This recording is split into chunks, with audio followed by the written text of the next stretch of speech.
Morning, everyone. Morning. We have a lot to celebrate today, don't we? For you mothers, happy Mother's Day. And thank you so much for choosing to celebrate part of your day today at our service this morning. Today is Gotan-e. Gotan-e is the birthday of Shinran Shonin, who is the founder of our Buddhist sect.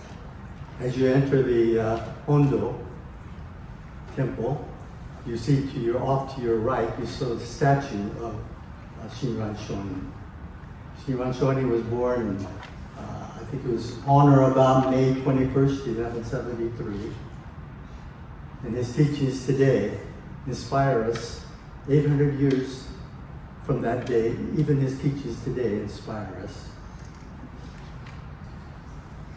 We also are here to celebrate our Shotsuki Hoyo, which is the recognition and memorialization of people that have passed away, friends and family members who have passed away during the month of May.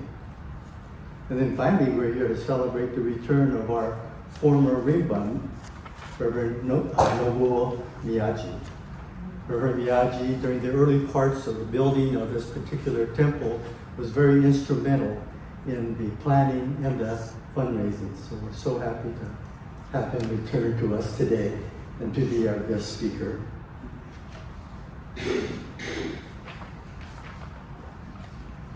What distinguishes Shinran Shonin's teaching is that it was meant primarily for the common person, rather than the individuals who left their homes to enter the priesthood and attempt to follow the difficult path of discipline in search of enlightenment.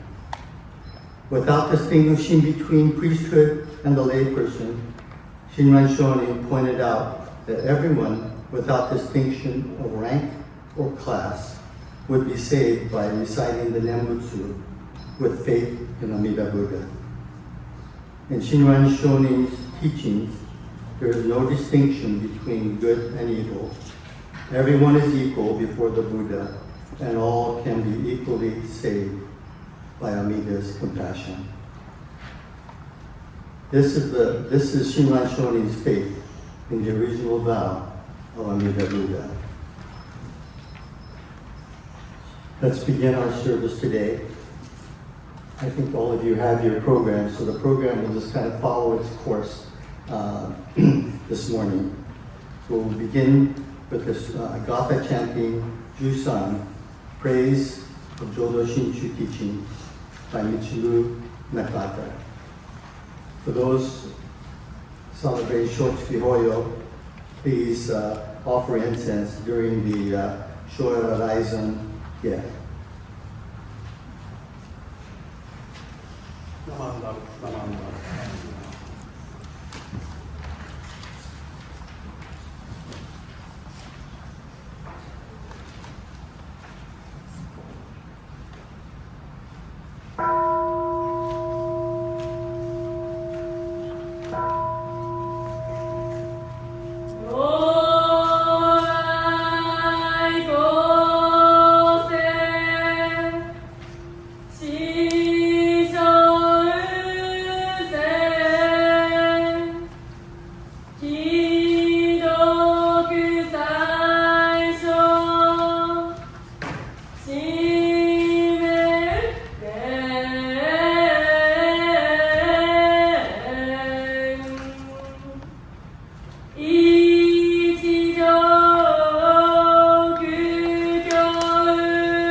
Gyobyaku. We are gathered here today to observe the 2025 Fresno Betsuin Buddhist Temple Gotan-e, the birthday celebration of our Jodo Shinshu founder, Shinran Shonin, combined with a May monthly memorial service, Shotsuki. A quote from the first verse of the Gasa Shoirai Sange by Shandao. 미다 시간 타이신 덜무가 이탈 먼명야 그허으저 타이시 더시고. It translates the wisdom and vows of Amida Tathagata, a deep and boundless like ocean. When one hears the teaching of Namo Amida and aspires to attain the state of equanimity, what we call enlightenment, all sentient beings will, without exception, equally attain the state of equanimity. The sacred teachings of Amida Tathagata will be revealed to us through the compassion of the historical Buddha Shakyamuni and carried forth with profound clarity by Shinran Shonin, who gave it form as Jodo Shinshu. As we commemorate the birth of Shinran Shonin, let us offer our deepest gratitude for his boundless compassion, tireless dedication, and luminous path he opened for all beings to encounter the light of Amida's vow. May the fragrance of the incense teach us the purity of intentions. May the beauty of the flowers remind us of the delicate nature of life, and may the light that firmly brightly by the altar lead our souls to Amida's light of compassion, remind us that we are a part of oneness.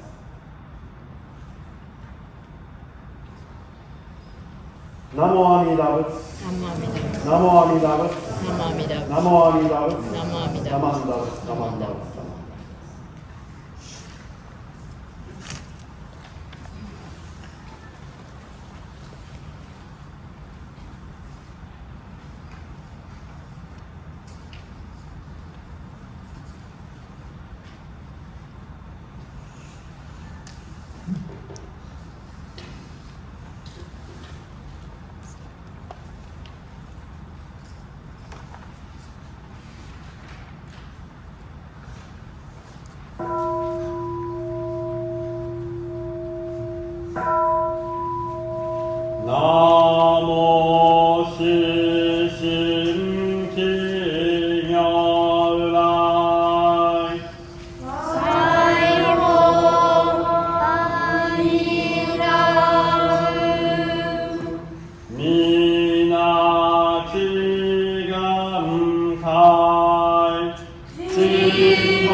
Kaito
Please everyone rise.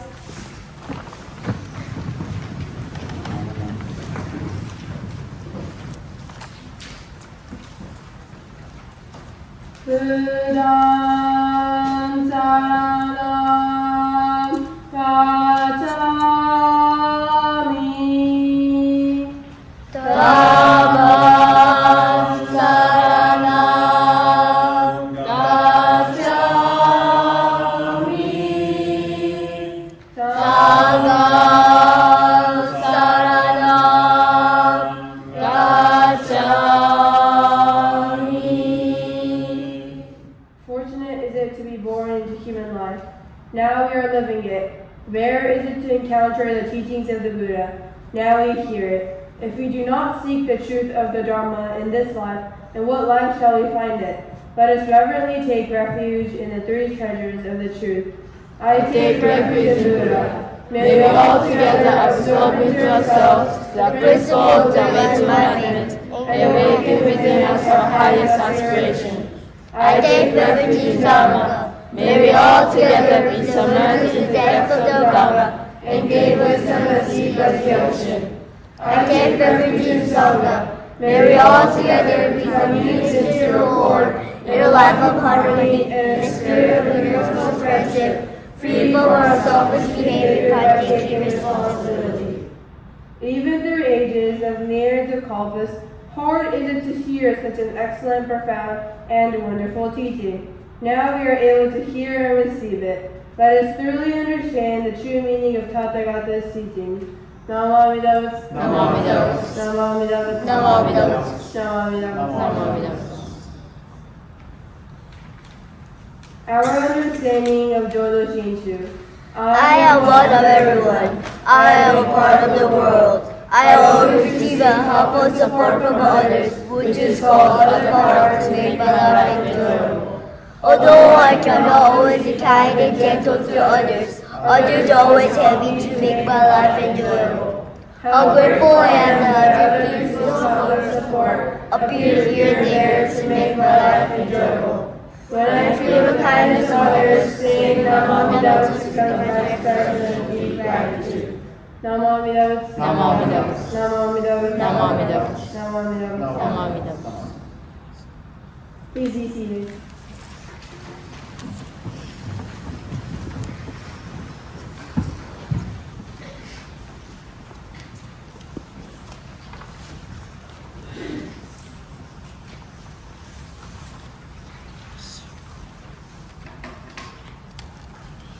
Namandas, namandas, namandas.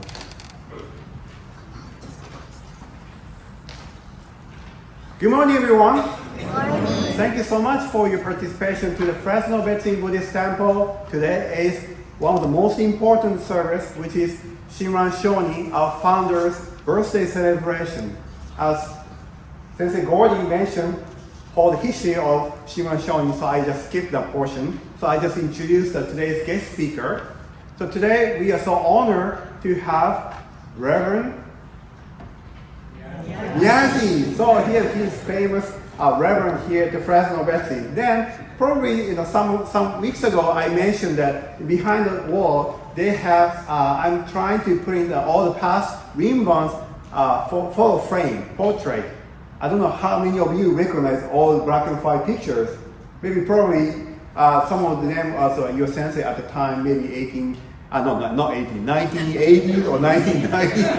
I know that's so old, not much old. Then probably you question, oh, someone is missing. Do you know who's missing? Who is this handsome guy? So that was picture taken 2012. It's almost like 13 years ago. He's still active, even after he retired. So that's so honor. He's continuing sharing the Buddha Dharma and Shinran Shonin's teaching here and there. So he is so busy. So that's why it's hard to find the date for him to come. So that's why I think originally the temple calendar said the 18th, but we changed because he's so busy. That's why we try to change to accommodate his availability to have for him for the Gotan-e service today. So please welcome the Reverend Miyaji, the former Rimban of the Fresno Betsuin Buddhist Temple, with applause.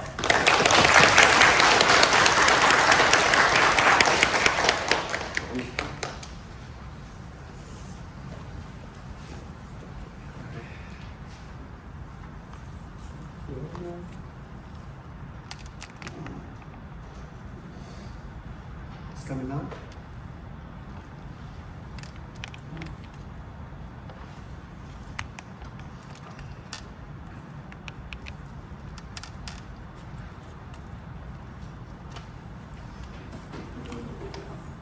Let's push, right.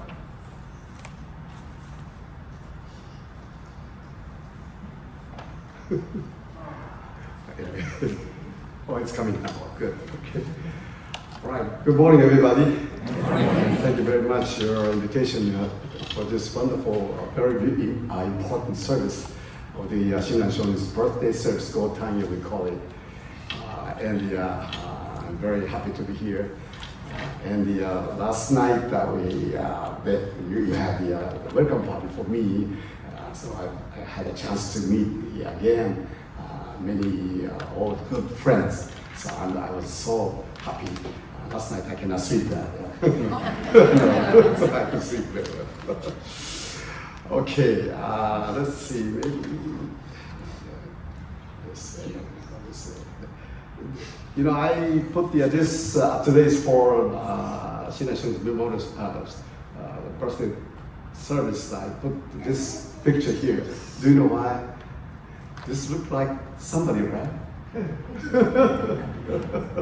Yeah, this looks like a Nakata sensei, so that's why I put it.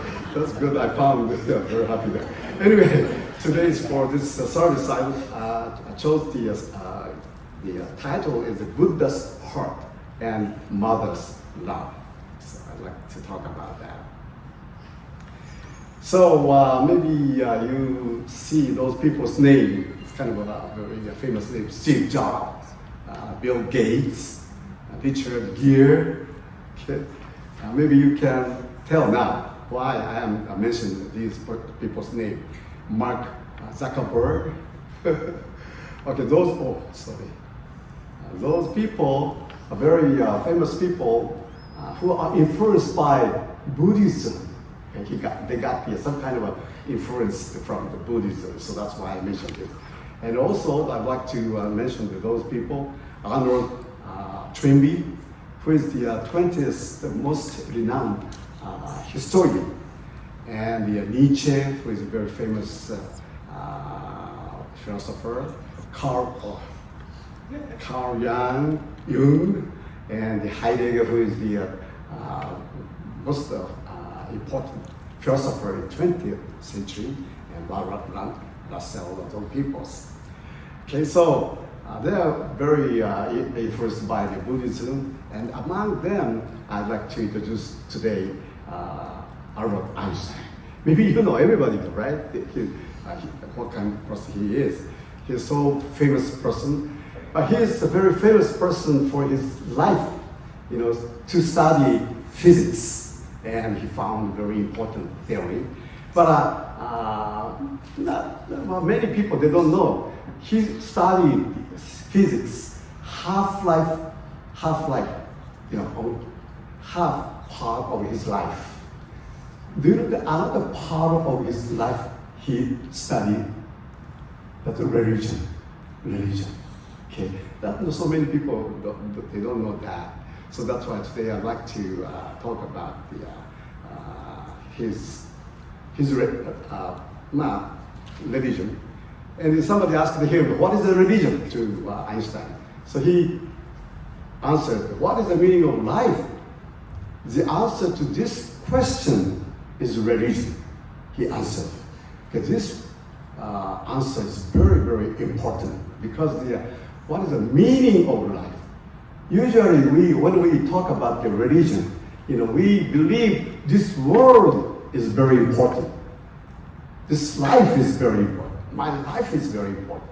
That's true too, but that's not enough. That's not enough.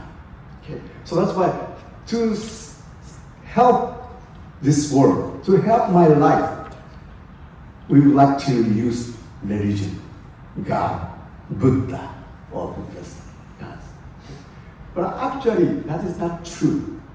This world, just like Shakyamuni Buddha said, this world is not true world. Kind of hard to understand, but not true. This world is just like a dream and illusion, Shakyamuni Buddha said. Okay, so somebody asked the question, what is the religion? The meaning of life.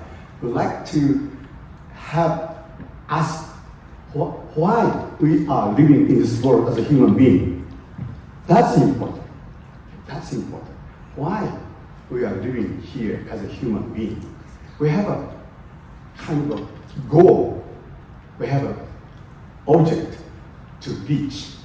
That's the goal of religion. So that's why this word is very, very important. Okay, now I'd like to introduce his real, Einstein's real voice. We are concerned here with the lack of humanity, with the maintaining of cultural values, and not least with a measure of considerable political importance.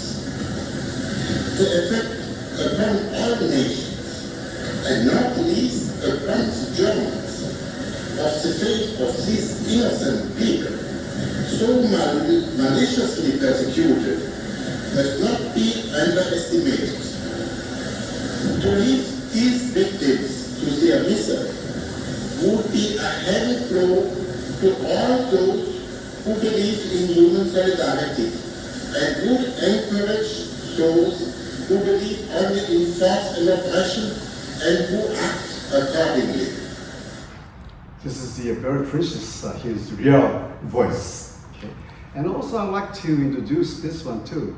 This is his writing, and the wonderful writing. We can tell what kind of person he is, the very meticulous person through this letter. And here I'd like to mention his words. The more, he said, the more I learn, the more I realize I don't know. The more I learn, the more I realize I don't know. Wonderful word. The more I realize I don't know, the more I want to learn. I want to learn. Usually we say, the more we learn, we are enough now. We are now, I know everything. We know everything. That's why we don't need to learn anymore. But he said, the more I learn, the more I realize I don't know. That's wonderful word. And also, the more I realize I don't know, the more I want to learn. You want to learn more. Okay.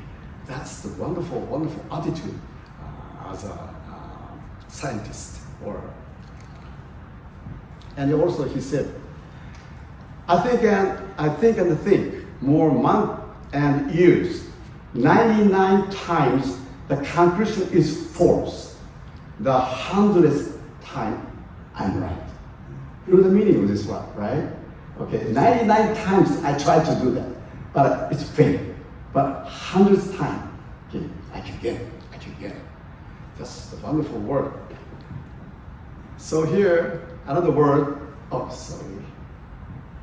Here, another word. As you know, he is a genius, scientist, genius scientist. So he is talking about the genius is a man of average ability who makes no effort. Okay, this is a wonderful word. Genius is a man of average ability, average person. We don't have any genius from born.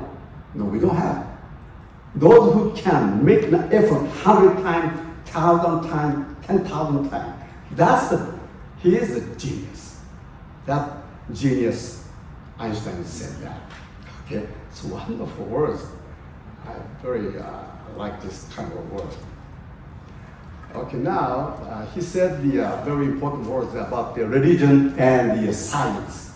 The science without religion is defect, and religion without science is blindness. See, wonderful? Okay? Science without religion. Sometimes we believe nowadays science is the best thing. That we can solve any kind of problem by using science. But is that not true? So science without religion is a defect. Look at this world now. What is we are worrying about now? We are worrying about the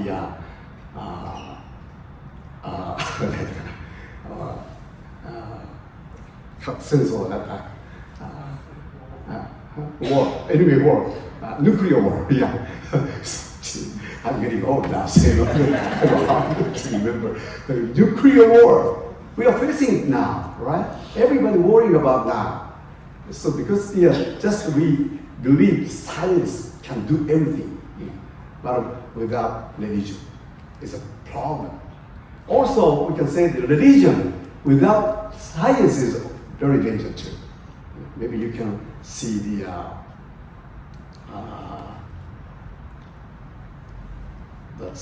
we had the problem with Jim Jones and the people temples, many years ago in this country.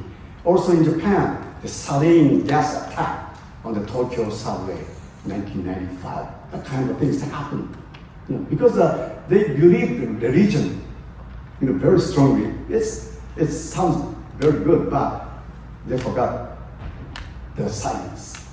So that's why that kind of mishap happened.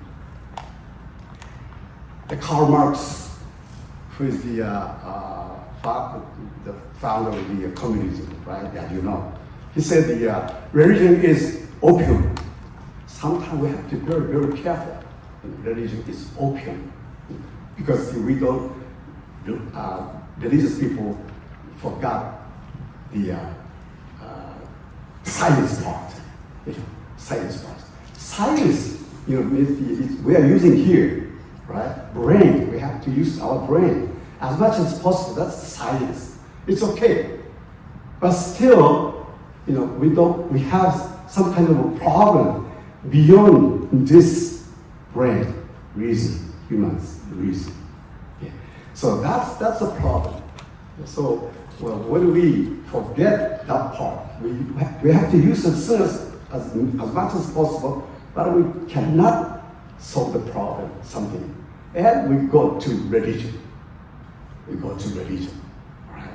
So that's the very wonderful world. So I said usually, when you are suffering illness, please go to the doctor first. Don't go to the fortune teller or witchcraft prayers or those kind of people. Don't go there. First, go to use the science, right? And if you cannot problem that, you go to the religion. Okay. So now, I'd like to introduce one more person. Who is this person's name is Baruch de Spinoza, Dutch philosopher and religious people, who Einstein was influenced by him. Einstein was influenced by him very, very much. And Spinoza's religion, we call it the pantheism. Pantheism means there is the thousand gods in this world, in this universe. Usually Orthodox religion, they say the one God create this world and control this world. They like to believe that. But Spinoza said there is the thousand God. They are telling the truth itself in the universe. That's the Spinoza's religion, pantheism. And Einstein was influenced by him. That's why Einstein had the question about the one humanistic God to control this world, that kind of thing. So that's why Amida Buddha, we Jodo Buddhists, we believe Amida Buddha, right? When we say Amida Buddha, it sounds like the one humanistic thing to control this world. But no, this Amida Buddha is the expression, symbolic expression of compassion and wisdom. Okay. Amida Buddha is not humanistic things. Okay. This is the symbolic expression of compassion and wisdom. Right? So usually we say this is the master of the compassion and wisdom. So this means the compassion and wisdom means the first doctrine of this world is the compassion and wisdom. Okay. So this is the symbolic expression of the first doctrine of this universe. That's the Amida Buddha. Okay. So now I'd like to talk about the outline of the religious studies by Einstein. Einstein said there is three kinds of religion in this world. First religion is the fear religion, he called it. And second one is the moral religion. Third one is cosmic religion. Okay? So fear religion, you understand, right? What kind of a religion? We have a fear, for typhoon or tsunami or earthquake, that kind of a natural disaster, or famine or that kind of things. We don't understand why this kind of things we're gonna have, right? So that's why we have fear, and that's why we would like to rely on God or gods or Buddha or Buddhas. That kind of religion is the first religion. He said, fear religion. And moral religion. The second, we need a good for this life, for us to pursue goodness. And we worship the God as its highest good. Okay. So that's the second religion. That's what he called it moral religion. Moral religion. Very important word. And finally, he said the cosmic religion. Cosmic religion. Cosmic means, what is a cosmic? That's beyond this world. Beyond this world. Okay. That's the cosmic. He talked about that. So, what is something beyond this world? It is the world that is beyond our conception. It is something that is beyond our calculated mind. We are always calculating. That is the cosmic religion. How about the Shinran Shonin categorized the religion 800 years ago? Okay? In Japan, only Buddhism is a religion. But he categorized, first one is false religion. Second one is a temporary religion. And third one, true religion. Those three kinds of religions we have in this world. So false religion is a superstitious religion. Superstitious religion. Sometimes, when we have a fatal illness or cancer or that kind of things, So we are very afraid of that, right? We are very afraid of that.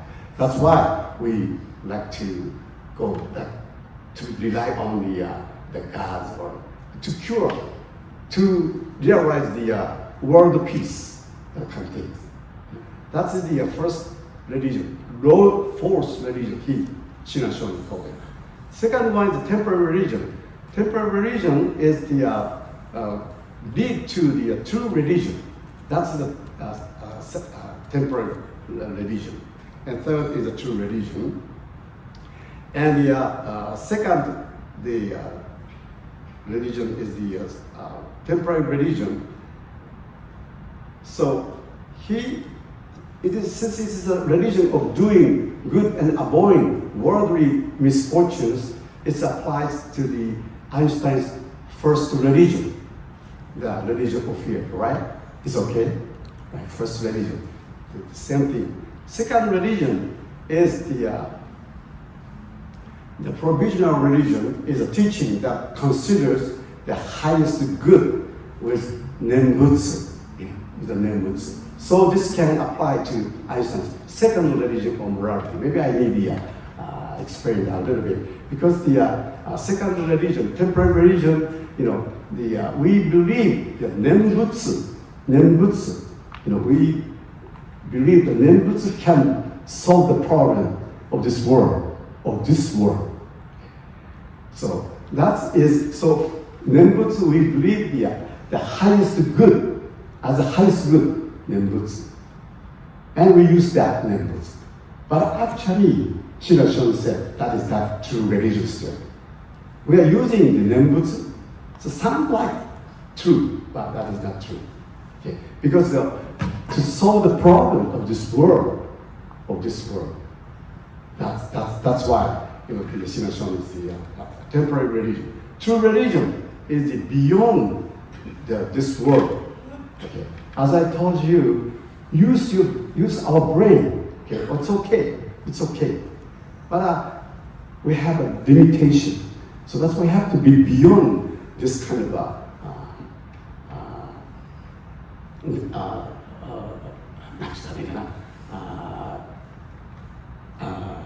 thinking way or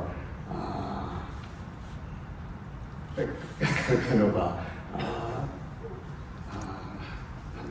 forgot it. But anyway, I'm gonna go to the next one. Okay, so true religion is the beyond the one.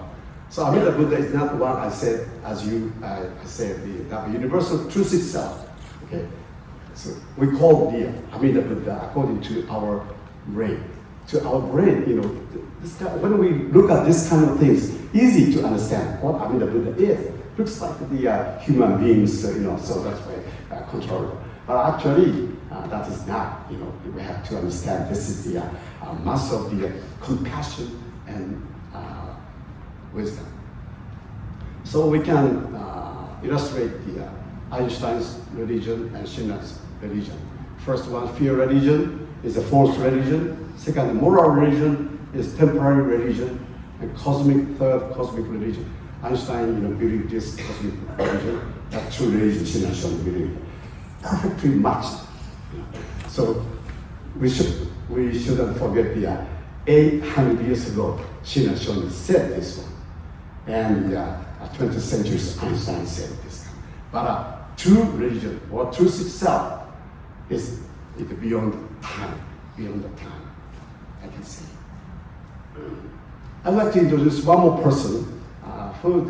This is the Reverend Gotan-e, who is a very famous Joshinshu Buddhist advocator, and he focused on the spreading the teaching on young people.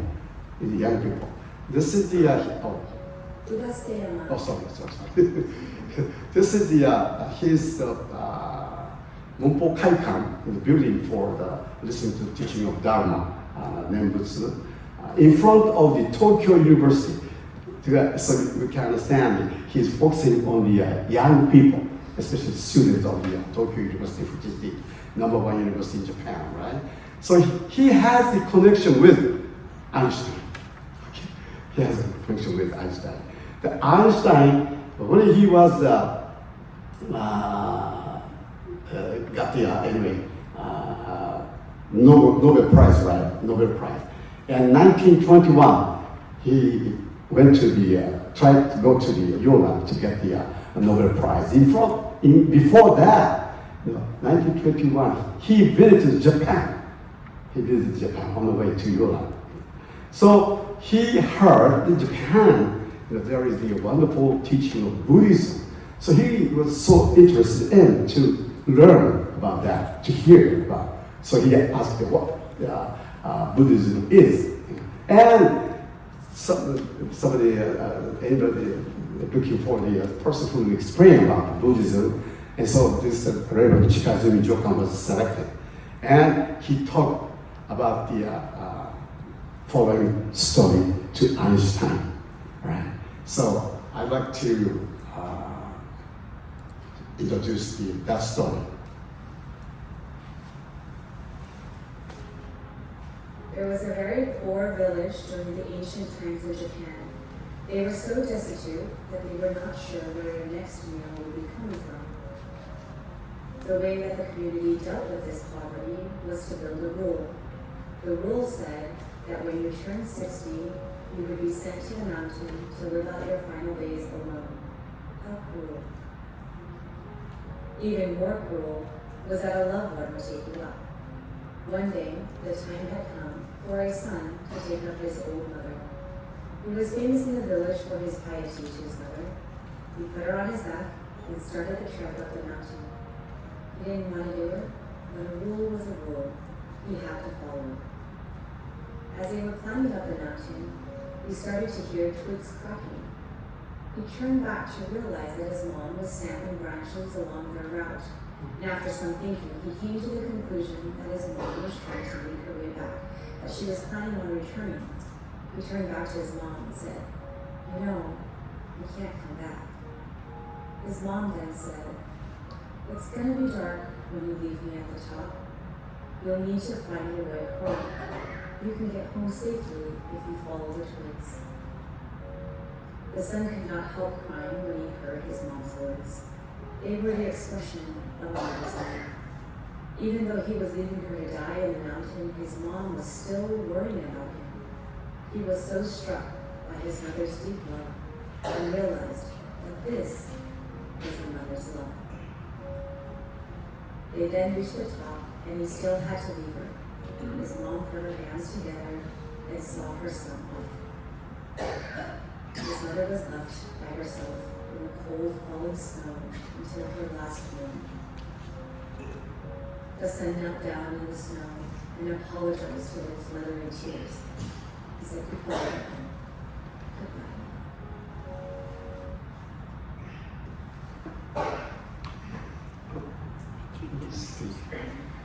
So after telling this story to Einstein, Reverend Chikazumi explained that this is the Buddha's compassion.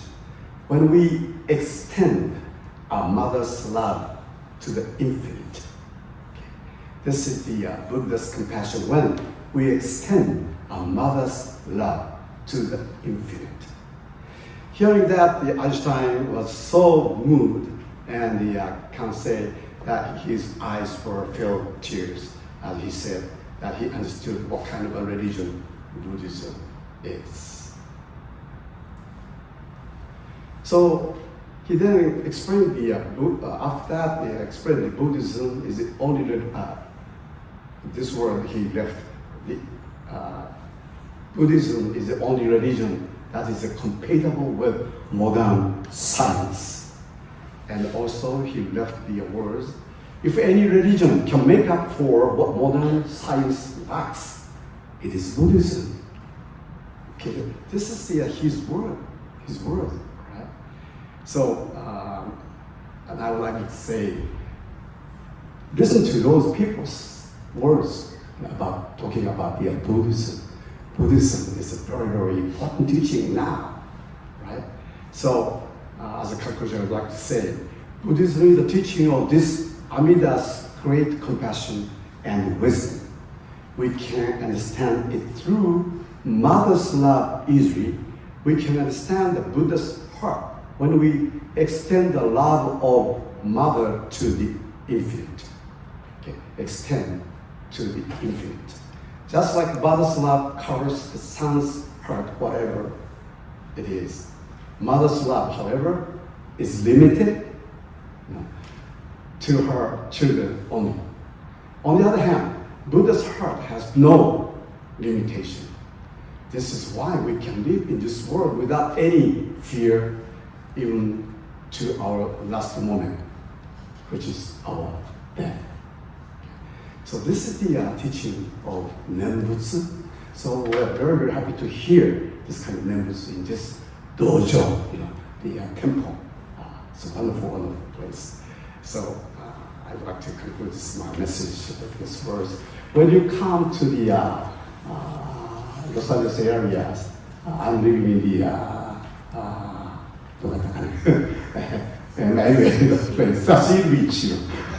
Please call me, and we're gonna have a dinner or something like that. Okay, you can pay for that. I don't know.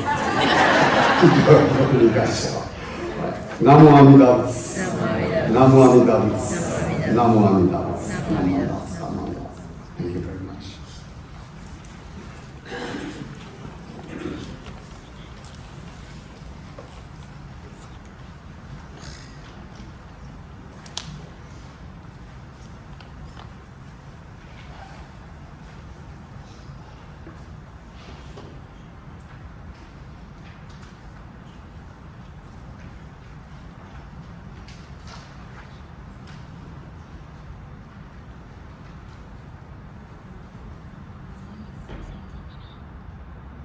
At the Jodo Shinshu, every major service, we share the Gobunsho. Just like whenever you attend the funeral service, there's a sharing of Gobunsho on the white ashes. So today at the Gotan-e, the Shinran Shonin's birthday celebration, we also share the Gobunsho first in translation in English, followed by the original in Japanese. Please everyone join me Gassho. Gobunsho, the tradition of Shinran Shonin. What is taught in the tradition of Shinran Shonin is that the entrusting heart is essential. When we abandon various practices and take refuge in the teachings of Amida Tathagata with singleness of heart, our lives are completely transformed into a life filled with appreciation and gratitude. This transformation is brought about through the teachings of inconceivable other power. The state we thus attain is described as with awakening of a single thought of entrusting. We join those who are in the stage of the truly settled, or simply call it the state of equanimity. Recitation of the Nembutsu thereafter should be understood to be the Nembutsu as expression of gratitude for the Buddha's benevolence for settling our life, filled with appreciation and gratitude, humbly and respectfully. Shonin Michilu no Gokan家の趣は信心のもって本とせられ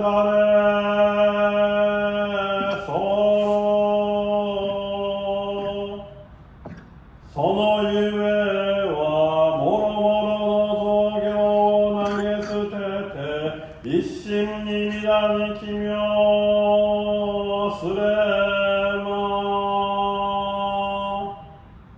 不可思議の眼力として仏の方より往生は事情せしめたもそのくらいを一年発起入賞上始終とも釈しそのゆえの称名念仏た如来我が往生定め玉石ご恩法人の念仏と心